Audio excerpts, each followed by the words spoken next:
Je, kifaa chako kinahitaji kutengenezwa? Tunatoa uchunguzi wa bure. Bila simu au safari, tunachukua kutoka mlangoni mwako na kurudisha. Kabla ya ukarabati, tunatuma bei na tunaendelea tu baada ya idhini yako. Rahisi, wazi na kitaalamu. Kiungo kiko kwenye maelezo. Kwanza, kabla ya kuanza mchakato wa kubadilisha betri, ni muhimu kufahamu aina ya betri unayotakiwa kutumia. Hakikisha unapata betri halisi ya Dell ili kuzuia matatizo yoyote ya utendakazi. Pia, ni vyema kufanya uchunguzi wa bure wa kompyuta yako ili kubaini iwapo kuna matatizo mengine yanayohusiana na umeme. Hatua ya kwanza ni kutafuta vifaa vyote unavyohitaji. Utahitaji screwdriver, betri mpya na pauni ya kupima voltage. Kabla ya kuanza, unapaswa kuzima kompyuta yako na kuondoa nyaya zote zinazohusiana.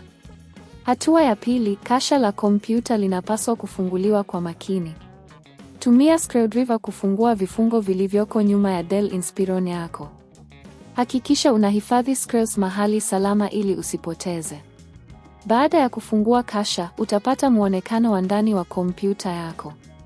Hatua ya tatu, pata betri ya zamani. Betri hiyo mara nyingi hupatikana karibu na sehemu ya chini ya kasha. Kuwa mwangalifu usijeruhi nyaya zinazohusiana na betri. Unaweza kuondoa betri ya zamani kwa kushinikiza vidole vyako kwenye vifungo vya kuachia. Hatua ya 4, chukua betri mpya na uweke kwa makini. Hakikisha inaketi vizuri katika nafasi yake. Wakati wa kuweka betri mpya, ni muhimu kuhakikisha kuwa unafuata mwelekeo sahihi. Ikiwa betri imewekwa vibaya, inaweza kusababisha matatizo ya umeme. Baada ya kuweka betri mpya, sasa ni wakati wa kufunga tena kasha la kompyuta. Hakikisha umeweka screws zote vizuri na kasha limefungwa vizuri.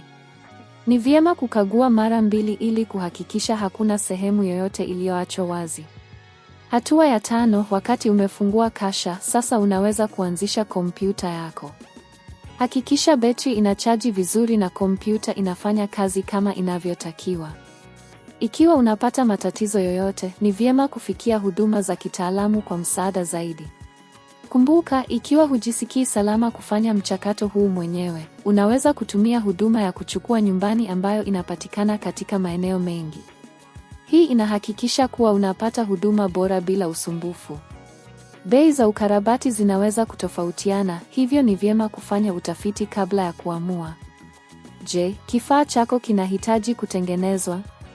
Tunatoa uchunguzi wa bure. Bila simu au safari, tunachukua kutoka mlangoni mwako na kurudisha. Kabla ya ukarabati, tunatuma bei na tunaendelea tu baada ya idhini yako. Rahisi, wazi na kitaalamu. Kiungo kiko kwenye maelezo.